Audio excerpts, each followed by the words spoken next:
Jai Hind everyone, my name is Shalini Pandey and welcome to Defense Daredevils. So guys, I'm here with my another video that is last 15 days strategy for serious GK. So guys, आप लोगों को जैसे पता है कि बहुत जल्दी आने वाला है सीरियस एग्जाम बस कुछ दिन बचे हुए हैं and this is the peak time to revise most important topics from where the question are frequently asked in previous year. So यहाँ पर मैंने बहुत सारे इंपॉर्टेंट जो टॉपिक्स हो गए वो सारा कंपाइल करके रखा हुआ है ताकि हम लोग ये देख सकें कि हमें अभी लास्ट 15 डेज में कौन कौन से ऐसे टॉपिक्स रिवाइज करना है जिससे ज्यादातर क्वेश्चन आते हैं. ठीक है, क्योंकि पता है ना सीरियस में जो जीके का पोर्शन होता है थोड़ा सा टफ पड़ता है. ठीक है, आपने चाहे जितनी भी पढ़ाई की हो लेकिन लास्ट डे का रिवीजन बहुत इंपॉर्टेंट है और आप उसमें क्या पढ़ते हो वो उससे भी ज्यादा इंपॉर्टेंट है. ठीक है, तो हम लोग ये देख लेते हैं कि कौन कौन सा टॉपिक अभी आपको 15 दिन में रिवाइज करके जाना है ताकि आपको आपके एग्जाम में कम से कम आप 40 to 50 नंबर स्कोर कर पाओ. ठीक है, सबसे पहले तो मैं ये बता देती हूँ कि जो सीडीएस का एग्जाम होता है उसमें बेसिकली आपके क्वेश्चन होते हैं 122 क्वेश्चन होते हैं. ठीक है, और ये होते हैं 100 मार्क्स के. अब ये जो 122 क्वेश्चन होते हैं उसमें एक क्वेश्चन जो होता है आपका 0.83 मार्क्स का होता है. ठीक है, और नेगेटिव मार्किंग जो होती है अगर आप कोई क्वेश्चन गलत करते हो तो आपकी नेगेटिव मार्किंग जो होगी वो होगी 0.277 मार्क्स की. ठीक है, तो ये हो गया सबसे पहले. अब बताती हूँ कि किस तरीके का पैटर्न चल रहा है अभी तक का. जब आप प्रीवियस ईयर क्वेश्चंस देखोगे ना तो आपको पता चल जाएगा कि किस तरीके के क्वेश्चन आ रहे हैं और कौन सी सेक्शन से कितने क्वेश्चन आ रहे हैं. तो बेसिकली साइंस से अप्रोक्सीमेटली 30 क्वेश्चन तक आ जाते हैं कि साइंस हो गया, केमिस्ट्री हो गया, बायो को मिला के 30 क्वेश्चन तक पूछे जा सकते हैं. ठीक है, करंट अफेयर से तो आने ही आने हैं, या तो वो करंट अफेयर से होंगे या फिर करंट अफेयर से किसी तरह से स्टैटिक पे लिंक होंगे. मैं बताऊंगी आगे कि कैसे लिंक होते हैं. ठीक है, पॉलिटी तो भाई सीडीएस के लिए जो पॉलिटी मिस कर दिया मतलब वो आधा स्कोर मिस कर दिया. बहुत इंपॉर्टेंट है पॉलिटी सीडीएस के लिए. ठीक है, अब हो गया ज्योग्राफी 17 to 18 क्वेश्चन आना है, history 18 to 19 question and economics 9 to 10 question. इस पोर्शन के लिए मैं ये कहना चाहूंगी कि जिन्होंने इकोनॉमिक्स पढ़ रखी है पहले से, ठीक है, वो ये क्वेश्चंस वो ये वाला जो पोर्शन है ना वो पढ़ेंगे. जिन्होंने नहीं पढ़ी है तो मैं यहाँ पे कुछ टॉपिक बताऊंगी, उसमें से एक जो टॉपिक है वो बहुत इंपॉर्टेंट है वो मैं बता दूंगी तो वो पढ़ लेना. अदरवाइज जिसने पूरे साल नहीं पढ़ी या कभी पढ़ा ही नहीं है इकोनॉमिक्स ढंग से तो वो अभी 15 दिन में ना दिमाग मत लगाना यहाँ पे, क्योंकि फालतू अपना जो टाइम है बहुत प्रीशियस है. अपन ऐसी जगह पे फोकस करेंगे कि हमको ज्यादा नंबर मिले, हम स्कोर अच्छा कर पाए. हमको पीएचडी नहीं करनी है यहाँ पे. ठीक है, चलो तो इसके बाद हम आगे चलते हैं. ये है साइंस के क्वेश्चंस. ठीक है, तो साइंस में फिजिक्स से आपको ये पढ़ना है. फिजिक्स के क्या क्या क्वेश्चन हो गए, जैसे कि आपका साउंड हो गया, ग्रेविटेशन हो गया, ऑप्टिक्स हो गया. ये बहुत इंपॉर्टेंट क्वेश्चन है. इससे जो प्रीवियस ईयर क्वेश्चन आते हैं वो तो कर ही लेना. साथ में ये 3 चैप्टर तो एकदम अच्छे से मतलब जो होता है ना पानी में घोल के पीने वाला उस तरीके से इसको पढ़ ही लेना. ठीक है, अब बायो से हो गया सेल. ठीक है, सेल में क्या हो जाएगा ना, अगर जैसे कुछ इन्वेंटर्स के नाम है, ठीक है, जैसे कि रॉबर्ट हुक हो गया और भी बहुत सारे इन्वेंटर के नाम होते हैं कि इसको किसने बनाया है, इसको किसने इन्वेंट किया. ठीक है, जैसे बोलते हैं ना कि साइंस के पापा कौन है, जूलॉजी के पापा कौन है, ये सब के पापा लोगों को याद कर लेना. ठीक है, फिर हो गया ब्लड, हार्ट. भाई हार्ट तो बहुत इंपॉर्टेंट है यार, इसको तो याद ही कर लेना. ठीक है, हार्ट हो गया, ब्लड हो गया, प्लैनेट किंगडम हो गया, ये सब याद कर लेना. यूग्लिना वगैरह दुनिया भर का रहता है ना, वो सारी चीजें बहुत इंपॉर्टेंट है. Human disease. ठीक है, ये डिजीज में तो देखो यार सीडीएस के लिए नहीं, ये तो मैं बोलती हूँ तुम दुनिया का कोई भी एग्जाम दे रहे हो ना तो इसको तो याद कर ही लो. ये पता नहीं अजीब ऐसा टॉपिक है ना अजीब सा जो हर में आ जाता है. तुम अगर सीजीएल दो, एफकेट दो, सीडीएस दो, एनडीए दो, कुछ भी दो, ये पूछता ही जरूर है कि वायरस से कौन सी डिजीज होती है, प्रोटोजोआ से कौन सी डिजीज होगी, इससे मतलब और क्या बोलते हैं फंगस से कौन सी डिजीज होगी. ठीक है, और फिर ये आ गया विटामिन. ये भी वैसा ही टॉपिक है कि अगर मान लो विटामिन ए है तो उसका जो केमिकल नेम है वो क्या होता है. ठीक है, रेटिनॉल, टोकोफेरॉल, ये सारी चीजें कौन से विटामिन वाटर सॉलेबल है, कौन सा फैट सॉलेबल है, ये देखो. ठीक है, और हाँ, और फिर ये देख लो कि जैसे कि सारे जो विटामिन ए का नाम क्या है, बी का नाम क्या है, ये सारा हो गया. फिर आपका हो जाता है कि कौन से विटामिन की कमी से कौन सी डिजीज होती है. ठीक है, तो ये सारी चीजें आपको इसमें देखना है. अब आ जाते हैं हम केमिस्ट्री के पोर्शन में. तो यहाँ पर से देखो मैटर एंड सोल्यूशन पढ़ो, ठीक है, जो प्रीवियस ईयर में आए हैं उनसे रिलेटेड जो क्वेश्चंस हैं वो सारी चीजें पढ़ो, एटॉमिक स्ट्रक्चर पढ़ लो, एसिड बेस एंड सॉल्ट पढ़ लो, पीरियोडिक टेबल पढ़ो, ठीक है, पीरियोडिक टेबल में होता है ना मेटल कौन सा है, नॉन मेटल कौन सा है और कुछ कुछ आ जाता है, ठीक है, ये सारी चीजों ये पढ़ो, ठीक है, एक होता है आइसोटोप वाला हो गया, ये पढ़ो, एटॉमिक नंबर्स हो जाते हैं, ये सारी चीजें पढ़ लो, ठीक है। तो ये साइंस के सारे इंपॉर्टेंट क्वेश्चन है, ये आपको पढ़ना ही पढ़ना है। अब पॉलिटी पे आ जाते हैं। पॉलिटी तो ऐसा क्वेश्चन है ना, मतलब ऐसा पोर्शन है ना कि आप छोड़ ही नहीं सकते यार, इसको तो मत छोड़ना। मैं फिर भी बता दूंगी, बहुत एकदम वो जगह बताऊंगी जहां से क्वेश्चन आएंगे, तो आप उसको तो पहले पढ़ ही लेना, फिर बाद में अगर मन करता है और डीप पढ़ना तो पढ़ लेना, अदरवाइज 15 डेज है तो आपने पहले से तैयारी कर रखी होगी, तो अभी बस इम्पोर्टेंट इम्पोर्टेंट चीज पे फोकस करना।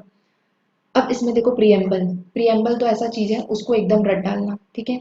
उसमें आपको ये पूछा जाता है कि एक तो प्रियम्बल में ही अमेंडमेंट है, वो सेक्युलर सोशलिस्ट ये वाला, ठीक है, तो ये कौन से अमेंडमेंट में हुआ था वो देखो, ठीक है, अमेंडमेंट, ठीक है। उसके बाद ये कब हुआ था उसका ईयर देख लेना, कौन कौन सी चीजें ऐड की गई थी वो देख लो, ठीक है, कौन कौन से वर्ड्स हैं, जैसे इसमें इंटीग्रिटी जस्टिस, ऐसे बोल देगा कि इसमें जस्टिस है, इंटीग्रिटी है, सेक्युलर है, सोशलिस्ट, कौन सा नहीं है पूछ लेता है, तो ये देखो।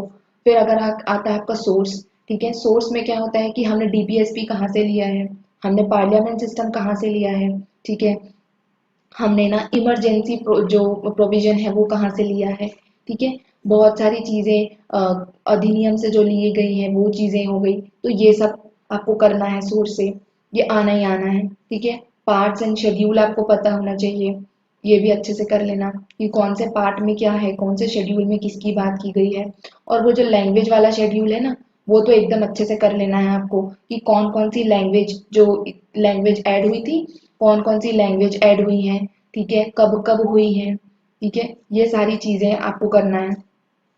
अब अमेंडमेंट की बारी आती है, तो जितने भी अमेंडमेंट्स इंपॉर्टेंट हैं वो सारे अमेंडमेंट आप करोगे, ठीक है।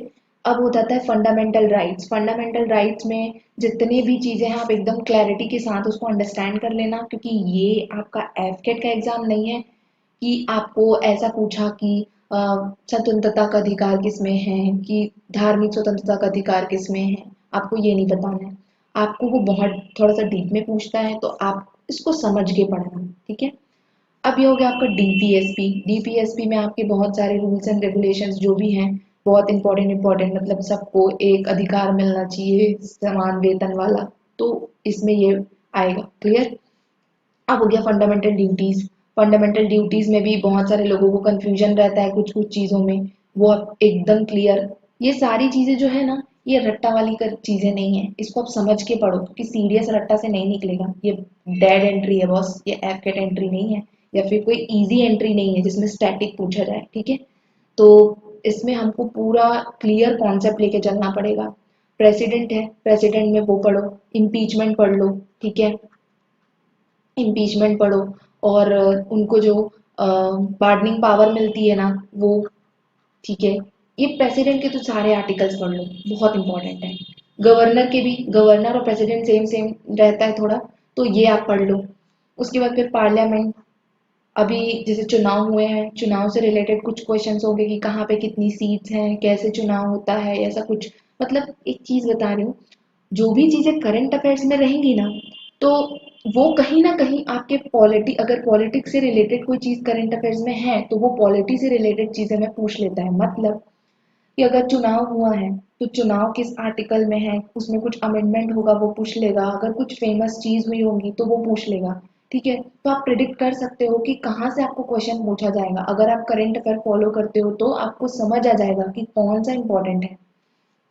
अब सुप्रीम कोर्ट का देखो, सुप्रीम कोर्ट का बहुत सारा वर्डिक्ट आते रहता है, बहुत सारे रूल्स बनते रहते हैं, चेंज होते रहते हैं, ठीक है, तो ये कहीं ना कहीं पॉलिटी में रिलेट करता है, ठीक है, पॉलिटी में आता है, तो आपसे पूछ सकता है कि ये अमेंडमेंट कौन सा है, ये कौन सा आर्टिकल है, ठीक है, तो ये सारी चीजें यहाँ पे पूछ सकता है। ये भी, ये बहुत इंपॉर्टेंट है, ये भी क्यों, क्या क्या कॉन्स्टिट्यूशनल बॉडी कौन सी है, मतलब 1 2 3 4 करके दे देगा, पूछेगा इसमें से कौन सी स्टैट्यूटरी बॉडी है या फिर इसमें कौन सी कॉन्स्टिट्यूशनल बॉडी है। ठीक है, तो 1 2 2 3 ऐसे करके, तो फिर वहां पे हम खत्म हो जाते हैं। तो इसको अच्छे से कर लेना है। फिर ये जो हो गया इनके आर्टिकल्स। ठीक है, पंचायती राज हो गया। पंचायती राज में बहुत सारे रूल्स हैं, और जैसे कि बहुत सारे अलग अलग टाइप की कमीशंस भी हैं इसमें, तो ये पढ़ना है। ठीक है, अब जो special provision to some state आया है, जैसे अभी जम्मू कश्मीर का 377 आया है, और भी जैसे अप्सपा लगा है आसाम वगैरह तरफ में, तो ये सारी चीजें आपको पता होनी चाहिए ना कि कैसे कैसे क्या लग रहा है। अब आ जाते हैं ज्योग्राफी में। ज्योग्राफी में देखो, ये तो आप सबको पता है, बचपन से पढ़ रहे हैं हम लोग। Solar system, longitude and latitude. ठीक है, अभी देखो जैसे चैनल्स वगैरह हो गया, ये चैनल वगैरह हो गया ना, तो ये भी बहुत इंपॉर्टेंट हो गया, कौन सी चैनल्स हो गई। ठीक है, अब ये देखो कैंसर कहाँ कहाँ से पास होती है, ये देख लेना। कैप्रिकॉन कहाँ कहाँ से पास हो गई, ये देखो। फिर आप ये देखो कि ग्रीनविच लाइन जो हो गई वो कहाँ से पास होगी। ठीक है, अब देखो ग्रासलैंड्स पढ़ लो, ग्रासलैंड आ जाता है। ठीक है, उसके बाद फिर कुछ इंपॉर्टेंट रिवर जो होंगी, जो अभी फेमस होगी, मान लो रिवर्स कुछ न्यूज में आई होगी, अगर ऑयल स्पिल हो गया है, जैसे कि रशिया की अंबरनावा रिवर थी शायद से, उसमें ऑयल स्पिल हुआ था, तो ऐसा क्वेश्चन आया था। ठीक है, तो अगर कोई रिवर अभी फेमस होगी, मतलब किसी इशू की वजह से, तो वो देखो। फिर अगर कोई प्लेस फेमस हो रहा है, ठीक है, जैसे कि अभी चाइना को कोई शिप फंस गया था, ठीक है, तो वो कहाँ पे हुआ था वो आप देखो। ठीक है, तो इस तरीके से हमको ज्योग्राफी कवर करना है, जो करंट अफेयर ज्योग्राफी से रिलेटेड है ना, वो आप कवर करते चलो। ठीक है, और कुछ साउथ अमेरिका नॉर्थ अमेरिका जो हो गया, उनकी जो बॉर्डर लाइंस होती हैं, जैसे कि 49 पैरेलल हो गया, 38 पैरेलल हो गया, ये सारी चीजें बहुत इंपॉर्टेंट है। अगर आपको ऐसी सारी चीजें पढ़ना है ना, तो ये जो इंस्टाग्राम का जो चैनल है, जिसकी लिंक मैं डिस्क्रिप्शन में डालूंगी, तो आप वहां से जाके, वो इंस्टाग्राम पे मैंने बहुत सारी पोस्ट बना रखी है कि नॉर्थ अमेरिका से जो इम्पोर्टेंट क्वेश्चन आते हैं वो, साउथ अमेरिका से जो इम्पोर्टेंट क्वेश्चन आते हैं वो। ठीक है, आपकी 49 पैरेलल, 38 पैरेलल, ये सारी चीजें आपको इंस्टाग्राम की पोस्ट में मिल जाएंगी। ठीक है, तो आप वहां से पढ़ सकते हो। ये सारा चीज मैं प्रीवियस ईयर क्वेश्चन देख के बनाती हूँ, और उसको वन लाइनर में कन्वर्ट करके मैं लिख देती हूँ, ताकि आपको उस टॉपिक से सारे क्वेश्चन एक जगह पे मिल जाए। तो आप इसके लिए यहाँ पर जाके चेक कर लेना। ठीक है, अब फिजिकल फीचर हो गया, जैसे मैंने यहाँ पे कवर कर दिया, माउंटेन पासेस हो गए। ठीक है, जैसे जितने भी माउंटेन पास इंडिया में है, बाहर में है, जो फेमस है वो, अगर कोई वॉल्केनो इरप्ट हुआ है रिसेंटली, आप वो देखना।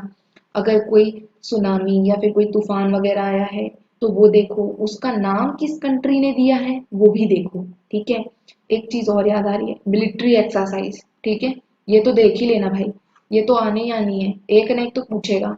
ठीक है, ये देख लेना। फिर पासेस एंड लेक्स हो गए, कुछ कुछ हाँ ये तो क्या पोर्ट हो गया, कुछ पोर्ट्स का नाम चेंज हुआ है। ठीक है, वो देखो। क्लाइमेट एंड कल्टीवेशन देख लो। ठीक है, अब देखो ये करंट अफेयर्स है। देखो करंट अफेयर्स तो इम्पोर्टेंट पूरे साल भर का रहता है। ठीक है, लेकिन हमको पीएचडी नहीं करनी है करंट अफेयर्स में, अपन को स्कोर करना है। ठीक है, तो अपन को सबसे पहले क्या करना है, नवंबर, दिसंबर, जनवरी एंड फरवरी, इसका करंट अफेयर पहले करना है, ताकि हम लोग ना मोस्ट इम्पॉर्टेंट जो क्वेश्चन आएंगे, जो बेसिकली अगर 10 क्वेश्चन है तो 7 क्वेश्चन आपको यहीं से मिलने वाले हैं। बाकी से क्वेश्चन आ सकता है, लेकिन बेसिकली यहीं से मिलेगा आपको क्वेश्चन, क्योंकि ये जो 4 महीने के क्वेश्चन जो करंट अफेयर्स होते हैं ना, सबसे ज्यादा इंपॉर्टेंट होते हैं। और इसमें भी मैं ये बता दूं कि करंट अफेयर्स में जो क्राइटेरिया रहता है, कैसे करोगे, एक या अवार्ड्स पढ़ लो, नोबेल प्राइज मिला है, अगर गैलेंट्री अवार्ड्स हैं ये पढ़ो।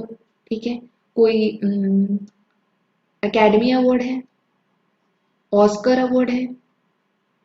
ठीक है, राजीव गांधी खेल रत्न अवार्ड का नाम चेंज हुआ है, कौन सा नाम है आप डिस्क्रिप्शन में कमेंट बॉक्स में कमेंट कर देना। और ये जो नाम चेंज हुआ है राजीव गांधी खेल रत्न अवार्ड का, वो किसको किसको मिला है वो पढ़ो। ठीक है, उसके फर्स्ट रेसिपिएंट कौन है, लास्ट कौन है, वो थोड़ा सा देख लेना। फिर आ जाता है आपका स्पोर्ट्स। स्पोर्ट्स में क्या देखोगे, ग्रैंड स्लैम। ठीक है, कौन सा कब हुआ। ठीक है, इसमें कैसे होता है, कब हुआ भाई, ठीक है, कौन जीता, ठीक है, कहाँ हुआ, और कैसे सरफेस पे होता है, कैसे खेलते हैं, कुछ रूल्स एंड रेगुलेशंस जो भी होगा वो देखो, क्योंकि ये सारे छोटे छोटे क्वेश्चन हैं, ये पूछ लेता है, ठीक है। अब इस करंट अफेयर में अगर कोई मिसाइल हमने बनाई है, नई कोई गन बनाई है, जैसे S-400 लिया है हमने, ठीक है, राफेल के ऊपर कोई क्वेश्चंस कहाँ कहाँ एयरबेस है, ठीक है, कौन कौन सी मिसाइल यूज होती है, हो गया। उसके बाद फिर अगर कोई इशू चल रहा है, जैसे कि रशिया यूक्रेन इशू हो गया अपना, यूक्रेन वाला इशू हो गया, इससे रिलेटेड कुछ क्वेश्चन आ जाएगा, ठीक है। अगर और कुछ भी, अगर हमने किसी के साथ इंपोर्ट एक्सपोर्ट किया है, ठीक है, वो चीज़ हो गया। अभी एक मैंने बात कोविड-19, ये भी है एक, कोविड-19 के जो वेरिएंट्स है ना, बहुत सारे दुनिया भर के वेरिएंट आ गए हैं भाई, वो पढ़ लो। वो पूछ सकता है कि ये वेरिएंट, वो वेरिएंट, ये वेरिएंट कहाँ का है, वो वेरिएंट कहाँ का है, ठीक है। कौन कौन सी वैक्सीन्स हैं कोविड-19 की, किसने बनाया है इन्हें, ये चीज करना पड़ेगा। और कोई चीज अभी, कोई प्लेस वर्ल्ड हेरिटेज साइट में इंक्लूड हुई है क्या, जैसे अभी धौलावीरा हुई थी, रामप्पा टेम्पल हुआ था, ये कहाँ पे है, ठीक है। ये कहीं ना कहीं हिस्ट्री से रिलेट करता है, आप पढ़ो उसके बारे में कि क्या था, क्या मिला था यहाँ पे, ठीक है। तो ये सारी चीजें हैं। अब हिस्ट्री पे आ जाते हैं। हिस्ट्री में क्या क्या है, रिवॉल्ट ऑफ 1857, इसमें क्या क्या हो जाएगा कि किसने पार्टिसिपेट किया, ठीक है। सेकंड, कहाँ कहाँ से, कौन कहाँ से पार्टिसिपेट किया, ठीक है, कि अगर कुंवर सिंह पार्टिसिपेट किए हैं तो कहाँ से किए हैं, झांसी की रानी पार्टिसिपेट की है तो कहाँ से की है, ठीक है। इस तरीके के ये छोटे क्वेश्चन है कुछ, ठीक है। किसके समय में हुआ, मतलब जब ये रिवोल्ट हुआ ना, तो कौन वायसरॉय था या कौन गवर्नर था, जो भी, ठीक है, ये हो गया। अब बंगाल विभाजन से रिलेटेड कुछ क्वेश्चंस आ जाते हैं, ठीक है, किसके टाइम पे हुआ था, ठीक है, कर्नवालिस के टाइम पे, कब एंड हुआ, रीडिंग के टाइम पे, ठीक है। तो ये चीज क्वेश्चन पूछ लेगा, क्यों हुआ था 1857 का रिवोल्ट, ठीक है, कारण पूछ सकता है, मेन कहाँ पे हुआ था, मेरठ में हुआ था, ये सारे बहुत सारे क्वेश्चंस बनते हैं, ये आपसे पूछेगा, ठीक है। जैसे कि एक आपको कांग्रेस स्टैब्लिशमेंट हो गया, इससे बहुत सारे क्वेश्चन आते हैं कि कांग्रेस के फर्स्ट अधिवेशन के जो चेयरमैन थे वो कौन थे, ठीक है, जैसे डब्ल्यू विमेश चंद्र बनर्जी जी, ठीक है। फिर कौन मुसलमान जो थे वो जो लीड किए थे या चेयरपर्सन थे, ये हो गया, लीडर थे उसके। फिर गांधी जी ने कौन सा सेशन को होस्ट किया था या फिर लीड किया था, ये जो होता है बेलगांव सेशन को। उसके बाद फिर जो अध्यक्ष बोलते हैं ना, वो चीज। अब उसके बाद फिर ये देख लेना कि इसको जैसे कि इसमें इंग्लिश प्रेसिडेंट कौन थे, इसमें बहुत सारे जो कांग्रेस के जितने भी अधिवेशन हुए हैं ना, उसमें ये चीज देखना कि किसने लीड किया उसको, और उसमें क्या इम्पोर्टेंट है, मतलब किसमें जन गण मन अडॉप्ट किया गया, किसी में जो गरम दल नरम दल अलग हुए वो हुआ, ठीक है, किसी में वंदे मातरम हुआ, ठीक है, और किसी को मतलब एक जो गांधी जी ने जो सेशन वो किया था, बेलगांव सेशन, वो चीज हो गया। तो ये सारी चीजें आपको इसमें देखना है, ठीक। अब ये हो गया governor and viceroy. Governor and viceroy में आपको क्या करना है कि जैसे कि 1853 ट्रेन चली है, तो फर्स्ट ट्रेन किस गवर्नर के टाइम पे चली है, तो डलहौजी के टाइम पे चली है, ठीक है। डलहौजी के टाइम पे हड़प नीति आई थी। सब्सिडियरी अलायंस के पापा कौन है, ठीक है, उसके उसको लाया किसने था, ठीक है, ये हो जाएगा क्वेश्चन। उसके बाद वॉइस रॉय के बारे में पूछ सकते हैं कि फर्स्ट, देखो ये वाला क्वेश्चन तो हमेशा आता है, फर्स्ट वॉइस रॉय कौन है, सेकंड कौन है, या फिर गवर्नर, बंगाल का गवर्नर कौन था पहला, फिर भारत का गवर्नर कौन था पहला, फिर भारत की गवर्नर जनरल, और फिर इंडिपेंडेंट इंडिया के गवर्नर जनरल, जिसमें बहुत कंफ्यूज होते हैं, ठीक है। तो ये चीज आपको करना है। मैं पहले ही बता देती हूँ, ये वाला जो पोर्शन है ना गवर्नर जनरल वाला, ये तो कर ही लेना, क्योंकि इसमें लोग कंफ्यूज होते हैं। एक तो ये चीज हो गई। अब होता है इम्पोर्टेंट कांग्रेस सेशंस, जो मैंने बता दिया, ठीक है। गांधी एरा हो गया, गांधी एरा में आपको क्या देखना है, चंपारण सत्याग्रह हो गया, अहमदाबाद सत्याग्रह हो गया, असहयोग आंदोलन हो गया, स्वराज पार्टी कब बनी, ठीक है। और जो एसोसिएशन वाले जो था ना भगत सिंह जी का, ठीक है, उनकी चीजें हो गई।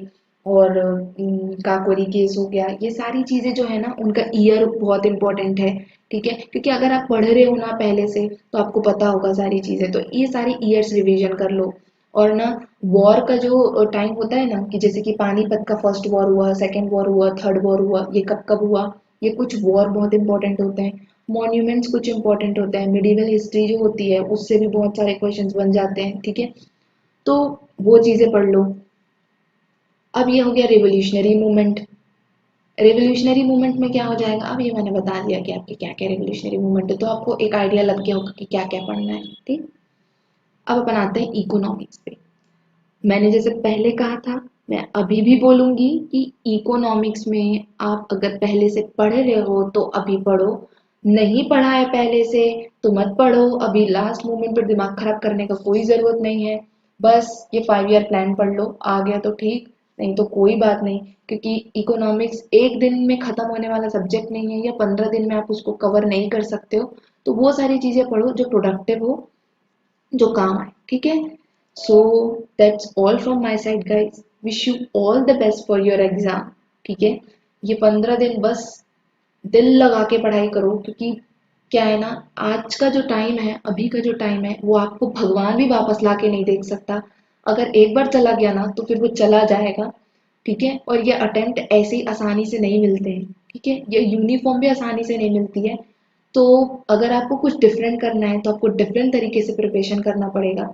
बहुत सारे डिस्ट्रैक्शन होंगे, जैसे कि अभी आईपीएल भी शुरू हो गया है आपका, और आपके लाइफ में भी होंगे बहुत सारे डिस्ट्रैक्शन। तो अवॉइड करो इस चीज को, थोड़े दिन के लिए गर्लफ्रेंड बॉयफ्रेंड को टाटा बाय बाय बोलो, और बोलो कि भाई बाद में बात करेंगे। और अभी फुल ऑन फोकस कर लो अपने इस एग्जाम पे, ठीक है।